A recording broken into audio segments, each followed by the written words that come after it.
Assalamualaikum warahmatullahi wabarakatuh. Kami dari kelompok 7 yang beranggotakan Umi Sofi, Sherly Ika, Vera Monika, dan Siti Arifah akan menjelaskan tentang konsep pendapatan.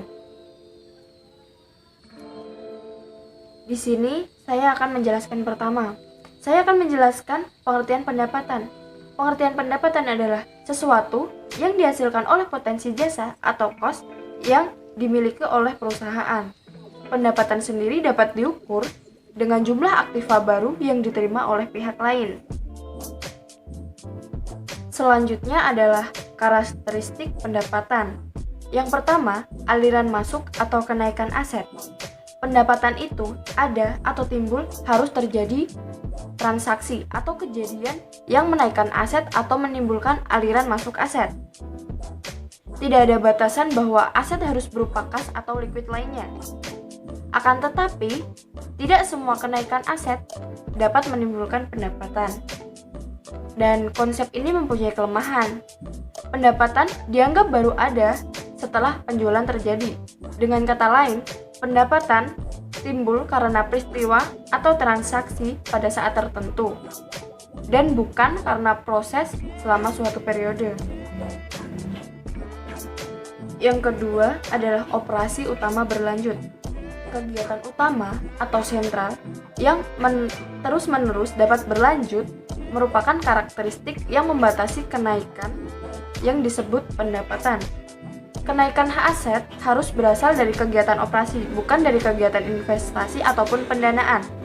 Kegiatan operasi ini diwujudkan dalam bentuk memproduksi atau mengirim berbagai barang kepada pelanggan atau menyerahkan atau melaksanakan berbagai jasa. Yang ketiga adalah penurunan kewajiban. Pengiriman barang atau pelaksanaan jasa akan mengurangi kewajiban yang menimbulkan pendapatan. Kejadian pengiriman barang mengubah kewajiban menjadi pendapatan. Jadi, alih-alih kenaikan aset, pendapatan dapat didefinisikan sebagai penurunan kewajiban. Timbulnya pendapatan yang berasal dari turunnya kewajiban banyak dipicu oleh penyesuaian akhir tahun. Asas akrual juga menimbulkan kenaikan aset yang memenuhi definisi sebagai pendapatan. Misalnya, piutang, pendapatan bunga, piutang dividen, dan semacamnya. Keempat yaitu suatu entitas. Pendapatan didefinisikan sebagai kenaikan aset, bukannya kenaikan ekuitas bersih, meskipun kenaikan aset tersebut akhirnya berpengaruh terhadap kenaikan ekuitas bersih. Jadi, aset yang masuk itulah yang disebut pendapatan. Yang kelima yaitu produk perusahaan. Di sini pendapatan didefinisikan secara fisik, bukan moneter. Produk fisik yang dihasilkan oleh kegiatan usaha itulah yang dinamakan pendapatan. Pengertian semacam ini sesuai dengan konsep upaya dan capaian, yaitu pendapatan merupakan capaian dari usaha produktif perusahaan. Yang keenam yaitu pertukaran. Patten dan Littleton memasukkan kata pertukaran dalam definisinya karena pendapatan akhirnya harus dinyatakan dalam satuan moneter yang paling objektif adalah jika jumlah rupiah tersebut merupakan hasil transaksi atau pertukaran antara pihak independen. Yang ketujuh yaitu berbagai bentuk dan nama. Pendapatan adalah konsep yang bersifat generik dan mencakup semua pos dengan berbagai bentuk dan nama apapun.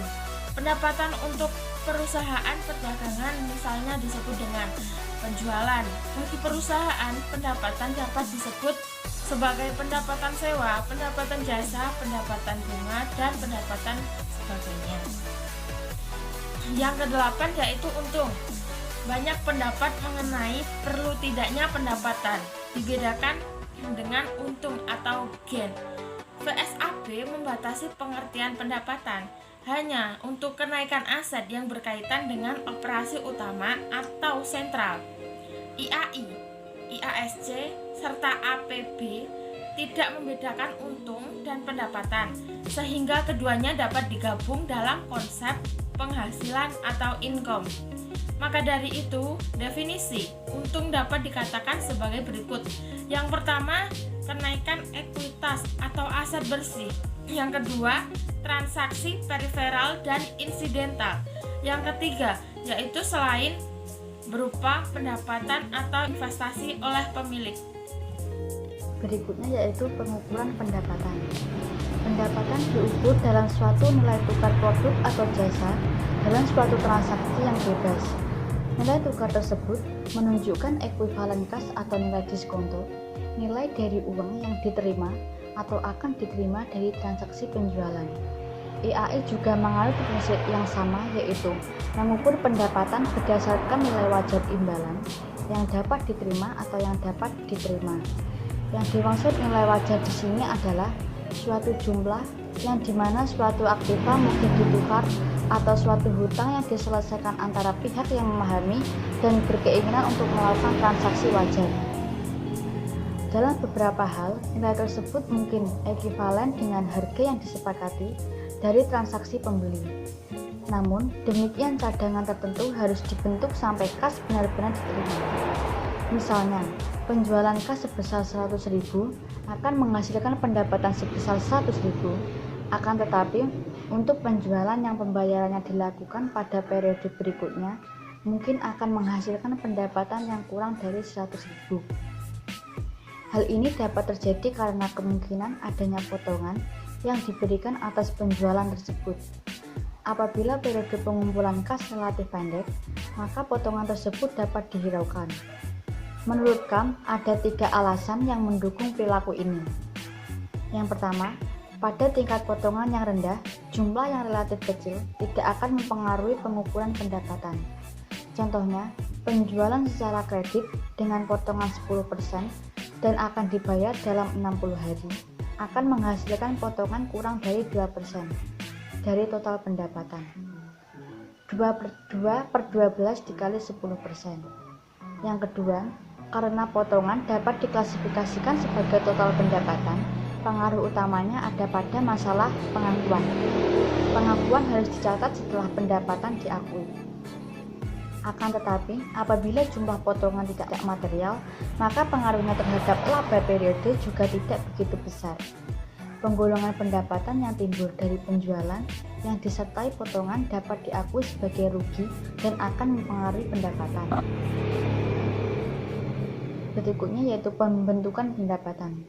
Pembentukan pendapatan adalah suatu konsep yang berkaitan dengan masalah kapan dan bagaimana sesungguhnya pendapatan itu timbul dan menjadi ada. Pendekatan ini dilandasi oleh konsep dasar upaya dan hasil capaian serta kontinuitas usaha. Biaya dan operasi perusahaan mempresentasikan upaya, pendapatan dan produk mempresentasikan capaian. Pendekatan ini juga dilandasi oleh konsep homogenitas kos, yaitu bahwa semua tahap kegiatan atau unsur di dalamnya direpresentasikan mempunyai kedudukan atau arti penting yang sama dalam menghasilkan pendapatan. Oke, selanjutnya saya akan membahas tentang pengakuan pendapatan. Secara konseptual, pendapatan hanya dapat diakui kalau memenuhi kualitas keterukunan atau measurability dan keteladanan. Sebagai produk perusahaan, kriteria keterukunan berkaitan dengan masalah berapa jumlah rupiah produk tersebut, dan kriteria keteladanan berkaitan dengan masalah apakah jumlah tersebut objektif serta dapat diuji kebenarannya. Pendapatan belum terrealisasi sebelumnya terjadi penjualan yang nyata ke pihak lain, dan pendapatan belum terbentuk sebelum penjualan melakukan upaya produksi. Selanjutnya adalah kriteria pengakuan pendapatan. Pendapatan baru dapat diakui setelah suatu produk selesai diproduksi dan penjualan benar-benar telah terjadi yang ditandai dengan penyerahan barang. Dengan kata lain, pendapatan belum dapat dikatakan ada dan diakui sebelum ada penjualan yang nyata atau real. Hal ini didasarkan pada konsep dasar keterukunan dan realibilitas. Jumlah rupiah harus cukup pasti dan ditentukan secara objektif oleh pihak independen. Bukti objektif sangat diperlukan untuk mengakui adanya perubahan nilai aktiva hutang yang akan dicatat sebagai pendapatan. Menurut FASB mengajukan 2 kriteria pengakuan pendapatan. Yang keduanya harus dipenuhi, yaitu terdapat dalam SFA nomor 5. Yang pertama adalah terrealisasi atau cukup pasti terrealisasi. Maksudnya adalah pendapatan dikatakan terrealisasi bila mana produk telah terjual dan ditukarkan dengan kas atau klaim atas kas. Dan dikatakan cukup pasti terrealisasi bila mana aset berkaitan yang berterimaan dan ditahan mudah dikonfirmasi menjadi kas atau klaim atas kas yang cukup pasti jumlahnya.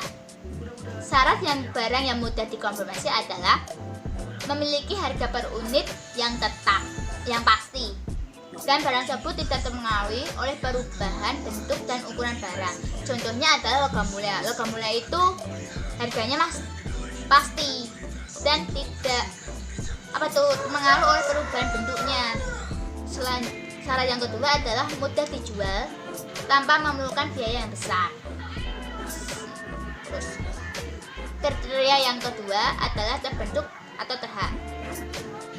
Pendapatan dikatakan dapat terbentuk bila mana perusahaan telah melakukan secara substansi kegiatan yang harus dilakukan untuk dapat menghakimi manfaat atas nilai yang melekat pada pendapatan, walaupun kedua kriteria harus dipenuhi. Bobot pentingnya untuk suatu kegiatan tertentu dapat berbeda, artinya dalam keadaan tertentu penghimpunan menjadi lebih kritis daripada realisasi yang sebalik dan sebaliknya. Terus perlu diingat ya, terbentuknya pendapatan tidak harus selalu memenuhi realisasi pendapatan dapat terjadi. Pendapatan terrealisasi sebelumnya terbentuk. KAM juga mengemukakan kriteria pengakuan secara lebih teknis. Pendapatan baru dapat diakui jika memenuhi syarat sebagai berikut. Pertama, keterbukaan nilai aset. Yang kedua, adanya suatu transaksi. Yang ketiga, proses penghimpunan secara substansi telah selesai. Terus, selanjutnya adalah saat pengakuan pendapatan. Masalah kapan suatu pendapatan dapat diakui berkaitan dengan saat atau timing pengakuan pendapatan itu sendiri. Ada beberapa gagasan mengenai hal ini. Yang pertama, pada saat kontrak penjualan. Maksudnya adalah dapat terjadi ketika penjualan telah menandatangani kontrak penjualan dan bahkan sudah menerima kas untuk seluruh nilai kontrak, tapi perusahaan belum mulai produksi barang tersebut.